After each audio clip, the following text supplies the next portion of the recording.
Look, that guy over there. Seriously, how creepy. I could hear the whispers of the female employees and involuntarily shrank back. My name is Adam. Today, I'm set to meet the female CEO of a rival company. Can't believe it. How can he come to see our CEO? With every step across the floor, I could hear the cold whispers of the female staff, and it made me wonder if I'd done something wrong. But if I hadn't acted back then, who knows what would have become of this company's CEO? People can complain all they want. I haven't done anything wrong. Repeating this to myself, I found myself standing in front of the CEO's office. It all started a few weeks back. Our company and Red Rose Inc., a rival, decided to collaborate on a product. The company I work for primarily designs and sells shoes for men. While we do have a women's shoe design department, in terms of quality and popularity, we lagged far behind Red Rose Inc. That's when they approached us for a collaboration. What's more, the collaborative product idea came from the CEO of Red Rose Inc. herself. My manager told me the CEO of Red Rose Inc. had fallen in love with the shoe I designed. She specifically requested that I design a pair of high heels. Until now, I have only designed men's shoes. Can I even design high heels that would satisfy women? While in doubt, I paid a visit to Red Rose Inc. Their building was impressive, with large glass walls, white marble floors, and such a dazzling aura that I almost expected to hear shimmering sound effects. The receptionists, all seated prominently on the ground floor, were all stunningly beautiful. "Hello, welcome to Red Rose Inc. How may I help you?" A chirpy voice greeted me, and when I introduced myself as Adam, she responded with, Adam, we've been expecting you, please follow me." She flashed a warm smile and began to walk. Following her, I could hear the distinct sound of her heels on the marble. Everywhere I looked, stylish women wearing high heels dominated the scene, making me feel slightly out of place. Not many male employees here, huh? Yeah. This place doesn't seem too comfy for guys. Trying to make small talk, I made that comment, and the receptionist replied with a nod.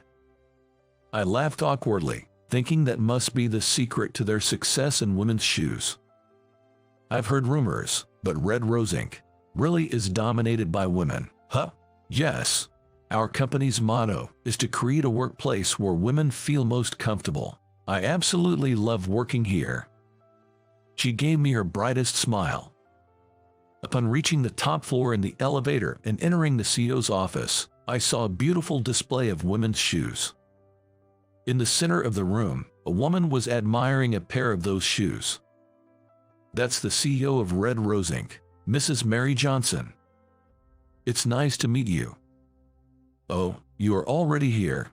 When I called out to her, she looked surprised, then gave me a warm smile. That smile made my heart skip a beat. Please, have a seat over here. I'll get some tea ready. Thank you. Urged by the president, I took a seat on the sofa. The president returned, carrying a tray with a rather expensive-looking tea set. The tea poured from the teapot had a delightful aroma, and even with my limited knowledge, I could tell this wasn't just any ordinary tea. Here you go. It's minty. I hope you like it. Thank you. My boss wouldn't even make coffee for himself to drink. It felt like we were worlds apart. As I marveled at the elegance, she presented a sketchbook. It had a detailed drawing of the shoes I designed. What is this? Actually, I've been sketching your shoes as part of my research. They have a simple design that doesn't strain the feet, and surprisingly, they match any outfit. They might not be flashy, but they're versatile. I would like to create shoes that look good on anyone and stand out wherever they go. That's my goal. That's wonderful.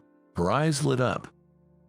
Maybe I got a bit carried away by her enthusiasm and said something slightly embarrassing. Just as I thought that, she took my hand and squeezed it firmly. Please design shoes for our company. They don't have to be flashy. Shoes that look good on anyone, no matter what they wear. She seemed a bit excited, her voice raised. It's a privilege to work with someone like that. However, I still had some concerns. I couldn't let them go unspoken, so I voiced my concerns. Your company is popular among women for its shoes. I believe you have many talented designers who understand women's desires. We do have a lot of talented designers, but their sensibilities don't align with the current concept. They only look at selected people. They think only beautiful women should enjoy fashion. There was a time I too pursued beauty above all, but that's not enough. Every woman has the right to enjoy fashion. I recalled the stylish women I saw on my way to the president's office and found myself nodding in agreement. When I asked them to design shoes that would fit any woman, they scoff, saying it's the fault of those who don't make an effort to look beautiful. That's pretty harsh. I felt a bit sorry for the downcast CEO. No matter how beautiful someone is, making such a statement is off-putting. So, why did you choose me? Your shoes are wonderful. They have a charm that we lack. Shoes that anyone can wear and feel stylish. Your shoes have given me back my passion, which I had almost lost. The smiling president looked very attractive. Who wouldn't be motivated by such praise?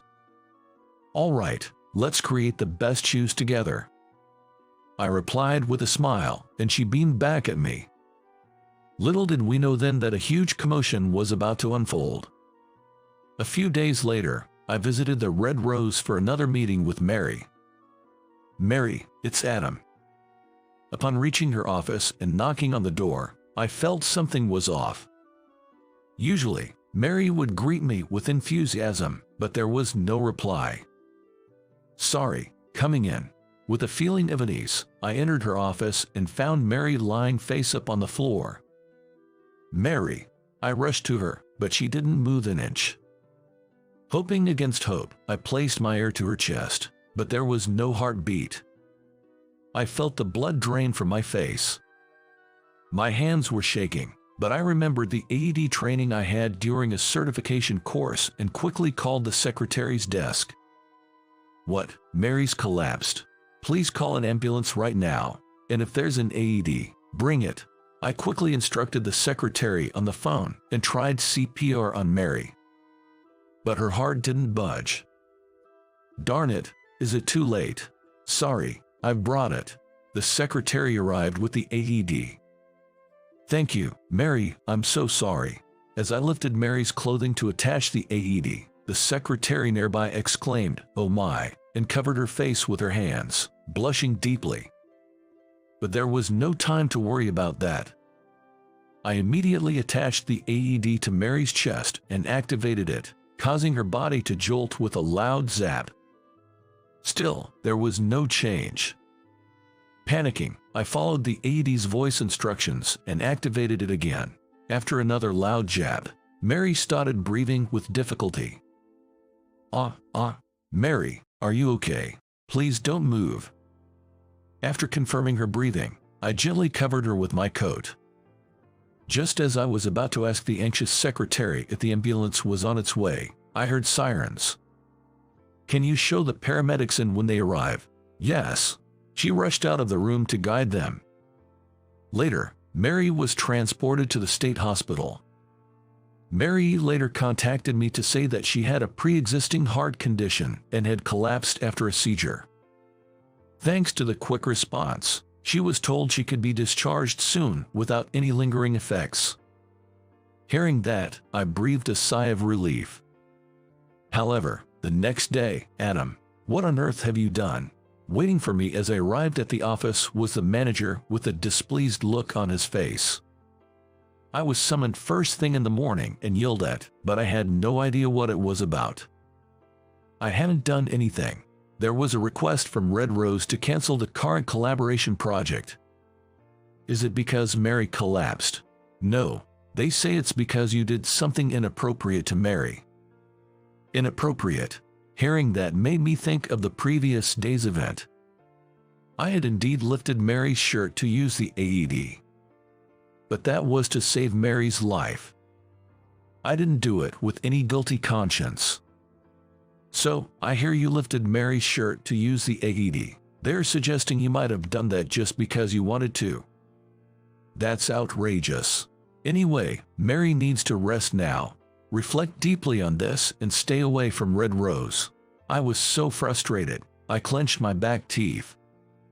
Mary and I had gone through numerous meetings over the past few weeks, tweaking the design I came up with. To think it was all for nothing. Please, I'll do anything to avoid canceling this collaboration. Can't you help me convince them? I bowed my head, hoping at least to clear up the misunderstanding, and the manager let out a big sigh. What are you talking about? Even if the AED incident hadn't happened, the collaboration couldn't go on after Mary collapsed. This project needs her personal supervision. But Mary's direction is already reflected at this point. If I take the lead, understanding her will and the purpose of the collaboration, I can see it through. I remembered how she smiled when she saw my design drawings. I am sure she will be the saddest if the project falls through here. I just couldn't let that happen. Even so, it's a request from them. There's nothing I can do. This can't be. The manager turned his back on me to end the conversation. Just then, his cell phone rang. Who could that be at this time? At Mary. He stood up with a loud noise, taking the call in a flustered manner.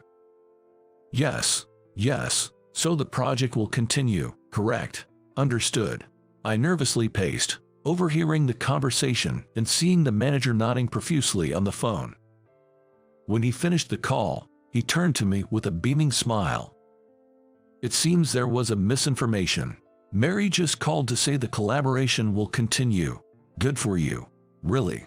I was so relieved by the manager's words that I lost strength in my legs and sat down right there. But is Mary really okay? And how did this misinformation happen? A wave of anxiety swept over me. Looks like we'll be resuming our meetings tomorrow. Can you make it to Red Rose? Yes. Despite a touch of unease, I was thrilled that the project was back on track. The next day, I'm glad you could make it. I'm really sorry for the trouble I've caused. I had no idea my chronic condition would flare up like that. No, not at all. I'm just relieved that you're safe. As I entered the CEO's office, as usual, Mary was the first to apologize. But really, I'm the one who should be apologizing.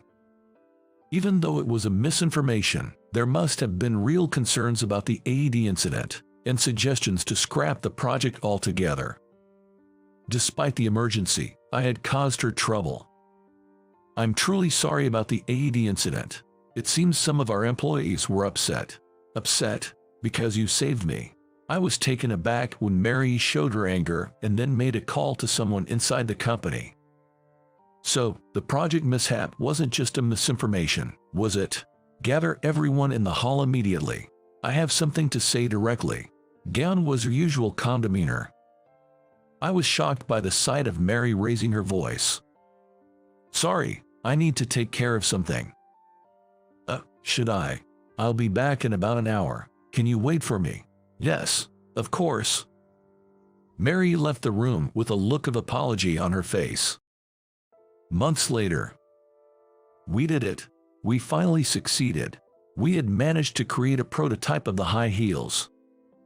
The heels were modest in height, and we used a beautiful wine red color. They're beautiful. I've always wanted something like this. Mary sighed dreamily as she looked at the shoes on display. She really does love shoes. That day, Mary held an urgent staff meeting to clear up the misunderstanding about me regarding the AED. She explained that I hadn't lifted her clothes with any ill intent. I was quite surprised when some employees apologized to me after the meeting, but I was glad the misunderstanding was cleared. They were probably just jealous of your talent. You think so? I wonder if I'm really such a talented designer to be envied. I don't know about that, but what's certain is that shoes must be designed with the wearer in mind. Maybe they just didn't understand that essential point. Would you like to try on the prototype? It's exactly your size. Really? Mary's face lit up at my offer. She took off her black pumps and slipped on the wine red high heels on display. Wow, These are much more comfortable than they look. Watching her walk around the room in the high heels, I felt relieved that this project had finally come together. There's a mountain of work ahead, like planning the sales strategy and advertising, but I believe we can overcome it together. I want to see her smile more. With that thought, I psyched myself up internally.